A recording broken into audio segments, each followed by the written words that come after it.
सुनो, जो शख्स तुम्हें कहता है कि मोजज़े होते हैं वो अपनी ज़िंदगी में कई मोजज़ों के इंतज़ार में हो।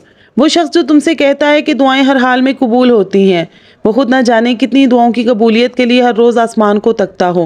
वो शख्स जो तुम्हें कहता है कि सब्र करो, सब्र वालों के साथ रब है, वो खुद ना जाने अपनी ज़िंदगी में कितनी बार टूटा हो।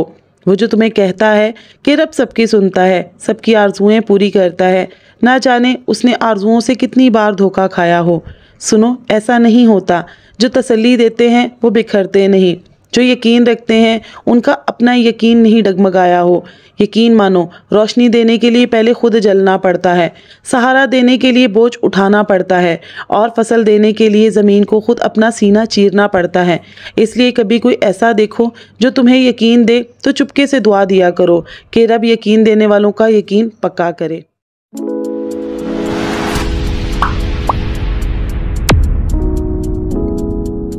अस्सलाम वालेकुम, welcome back to my channel. कैसे हैं आप सब? उम्मीद करती हूँ खैरियत से होंगे, जहाँ होंगे हिफ्ज़-ओ-मान के साथ होंगे। मैं भी अल्लाह का शुक्र है बिल्कुल ठीक हूँ आपकी दुआ से। मेरी सनी सहेलियों खाला के घर को बाय बाय करके हम लोग निकल आए थे। मैं अपने अब्बू से मिलने के लिए जा रही हूँ। जैसा कि मैंने आप लोगों को कल बताया था कि खाला के घर से मेरा ददियाली गाँव थोड़े ही फासले पर है। तो खाला के घर से जैसे हम लोग निकले तो मेरी मामू की बेटी मुझे मुसलसल कॉल कर रही थी कि मेरे घर से होकर जाना, अगर आप लोग मेरे घर नहीं आए तो मैं आप लोगों से नाराज़ हो जाऊँगी। हालांकि इसका घर और डायरेक्शन में था और यहाँ से मेरे ददियाली गाँव का रास्ता 1 के बजाय 2 घंटे का हो जाता है। लेकिन क्या करें भाई, रिश्तेदारों का भी तो मान रखना होता है ना। तो बस यहाँ पर हम लोगों ने 1 घंटे का स्टे किया था। मौसम बहुत अच्छा था। मुझे ये डर था कि कहीं बारिश ना हो जाए, लेकिन अल्हम्दुलिल्लाह बारिश बिल्कुल भी नहीं हुई, धूप निकली हुई थी। बस जब यहाँ से भी हम लोग निकल रहे हैं और आप लोगों को मैं दिखाती हूँ मेरे ददियाली गाँव का रास्ता।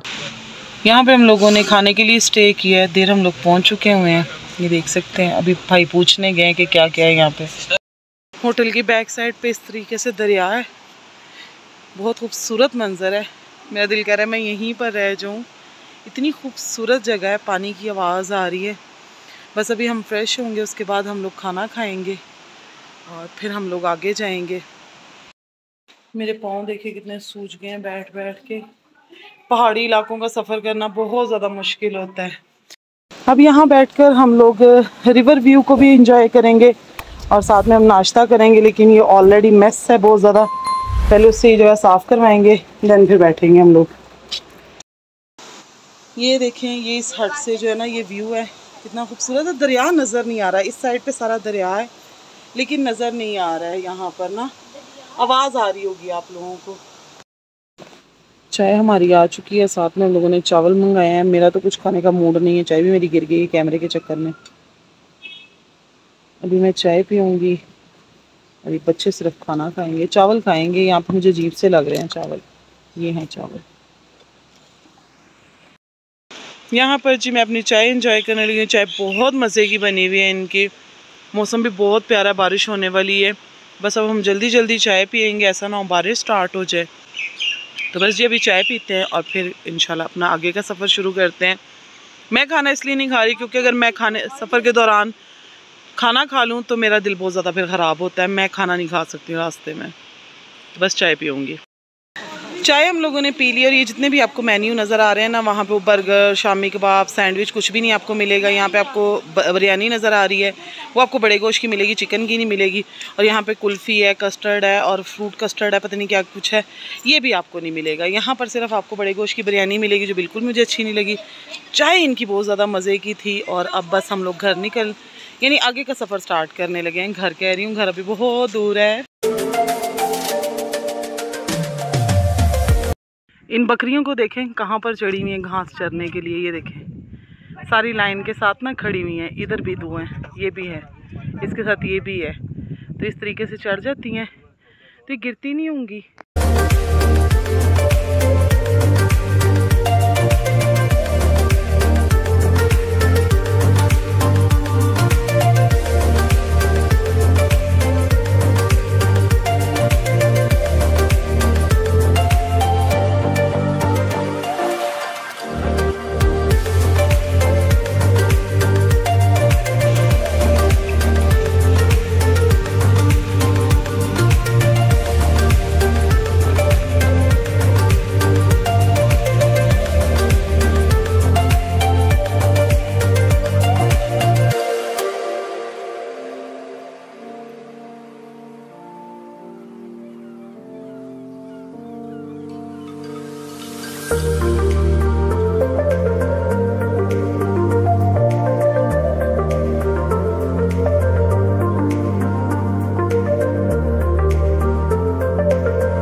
ये ना पापा जी हैं, यहाँ पर बैठ के चाय बनाते हैं और जो है ना आप बता रहे हैं मुझे कि इनका ज़हनी तवाज़ुन ठीक नहीं है।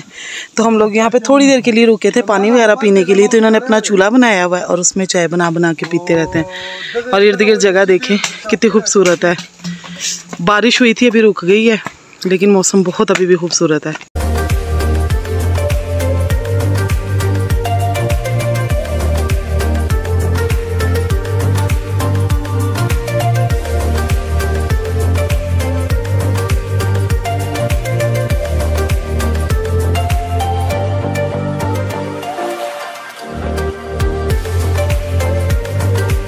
और ये है जी मेरे गांव का रास्ता। फाइनली मैं अपने गांव के बिल्कुल करीब पहुंच गई थी और मेरी हार्ट बीट इतनी तेज़ हो रही थी ना कि कब अब्बू की कब्र आएगी, क्योंकि घर पहुंचने से पहले पहले रास्ते में ही अब्बू की कब्र आ जाती है।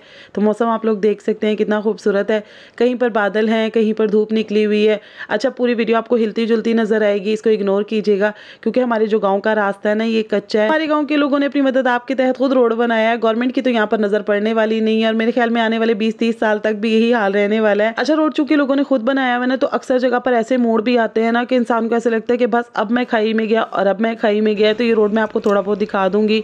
और फाइनली जी ये है मेरे अब्बू की कब्र। ये जो ग्रीन से कलर की कब्र नज़र आ रही है, इसके साथ वाली कब्र मेरे अब्बू की है। उस कब्र की मैंने थोड़ी सी वीडियो बनाई, उसके बाद मैंने वहाँ पर फातिहा की और फिर हम लोग गाड़ी में बैठ के घर की तरफ चल पड़े थे। कब्रिस्तान से हमारे घर का फासला तकरीबन 10 मिनट का है। और फाइनली जी मैं अपने घर में पहुंच चुकी थी। दोपहर के खाने का वक्त था, भाभी ने मकई की रोटियां बना रही थी और साथ में ये सालन उन्होंने रखा हुआ था। मैं भी यहाँ पर आकर भाभी के पास बैठ गई थी, बातें भी कर रही थी और साथ में आग भी सेक रही थी। मुझे बहुत ज़्यादा सर्दी लग रही थी, बाहर हल्की हल्की बारिश भी हो रही थी। अच्छा, हमारे गाँव में ना जून जुलाई के महीने में भी ना टेम्परेचर 15-16 से ज़्यादा नहीं होता है। सर्दी में तो ना ही पूछें जी, यहाँ पर बर्फबारी होती है। अच्छा, मैं आप लोगों को मजे की बात बताऊँ, मेरे अपने गाँव में बर्फबारी होती है, लेकिन मैंने कभी भी आज तक स्नोफॉल नहीं देखी है। मैं हर साल ये इरादा करती हूँ कि जब भी स्नोफॉल स्टार्ट होगी ना मैं गाँव जाऊँगी, लेकिन बस फिर नहीं आ पाती हूँ। तो यहाँ पर भाभी ने तंदूर लगा लिया था, पहले उन्होंने मकई की रोटियाँ लगाई। अच्छा, हमारे गाँव में ना मकई व्हाइट कलर की होती है, पंजाब में तो येलो कलर की होती है ना, लेकिन KPK में जो मकई होती है ना उसका कलर व्हाइट होता है। मकई के बाद उन्होंने गंदम की रोटियाँ भी बना ली थी। जिसने मकई की खानी है वो मकई की खा सकता है, जिसने गंदम की खानी है वो गंदम की खा सकता है। साथ में उन्होंने बनाए थे करेले, चिकन और आलू का सालन था और साथ में उन्होंने साग बनाया हुआ था। साथ में उन्होंने रखी थी टीट खट्टी लस्सी। यकीन करें लस्सी को पी के ना 2 मिनट के लिए तो आंखें ही नहीं खुल रही थी, मेरी आंखें बिल्कुल चुनमुनी सी हो गई थी। पता हमारे गाँव के पानी की खास बात है कि यहाँ पर आप जब खाना खाते हैं ना वो इतनी जल्दी डाइजेस्ट हो जाता है ना कि आपको 1-1.5 घंटे के बाद दोबारा भूख लग जाती है। यानी कि दिन में आप 5 से 6 बार यहाँ पर खाना खाते हैं और उस खाने से आपको बिल्कुल भी कोई प्रॉब्लम नहीं होती है। तो खैर जी, खाना खाने के बाद हम लोग भी बाहर निकल आए थे। हमने सोचा कि थोड़ी सी वॉक कर लेते हैं। अब असर के बाद का टाइम हो गया था और किस में सफर कर करके मैं इतनी ज्यादा थकी हुई थी ना कि मेरा दिल चाह रहा था मैं सो जाऊं, लेकिन जैसे ही मैंने रूम की विंडो खोली ना और सामने मैंने पहाड़ देखे और ग्रीनरी देखी, बस फिर मुझसे सब्र नहीं हुआ। मैंने सोचा कि रात को ही रेस्ट करेंगे, जो करना होगा। अभी चलते हैं बाहर। यहाँ पर जी गंदम लगी हुई है, देख सकते हैं। यहाँ पर बारिशों की वजह से ना इस बार गंदम बहुत ज्यादा खराब हो गई है। पंजाब में कब से गंदम की कटाई भी हो चुकी है, लेकिन ये इलाका चूंकि ठंडा है इसलिए यहाँ पर जो भी फसल तैयार होती है ना वो थोड़ा वक्त लेती है। यानी कि अगर पंजाब में जून में कटाई हो जाती है गंदम की तो यहाँ पर जुलाई में होती है। कुछ लोगों ने तो यहाँ पर खैर मकई भी लगा ली हुई है। इंशाल्लाह आप लोगों को मकई के भी खेत दिखाऊंगी और गंदम के भी खेत दिखाऊंगी। और यहाँ पर लोग अब स्ट्रॉबेरीज भी लगाते हैं, लेकिन वो स्ट्रॉबेरी खाने के लिए नहीं होती है बल्कि उसका तुखम तैयार करते हैं, फिर उसको यहाँ पर बेचा जाता है। एक एक खेत 2-2, 2.5 लाख रुपए में तैयार किया जाता है। यहाँ पर जो खेत होते हैं ना वो भी हमारे मैदानी इलाकों जैसे ही नहीं होते हैं।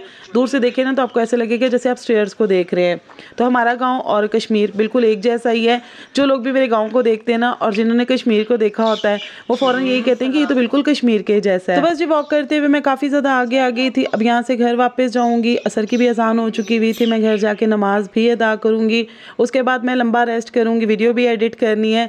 मैं यहाँ पर आकर कोशिश कर रही हूँ कि कोई भी मेरा व्लॉग मिस ना हो। मैं आप लोगों के साथ अपनी डेली की रूटीन शेयर करती रहूँ, लेकिन अगर किसी दिन व्लॉग मिस हो गया तो समझ जाइएगा कि मैं उस दिन बहुत ज़्यादा थकी हुई हूँ। तो बस जी आप लोगों से इजाज़त चाहती हूँ, मिलती हूँ नेक्स्ट वीडियो में। अपना बहुत सा ख्याल रखिएगा, मुझे भी दुआ में याद रखिएगा। वीडियो को लाइक ज़रूर कीजिएगा और चैनल को अगर अभी तक सब्सक्राइब नहीं किया तो सब्सक्राइब कर लें। अल्लाह हाफ़िज़।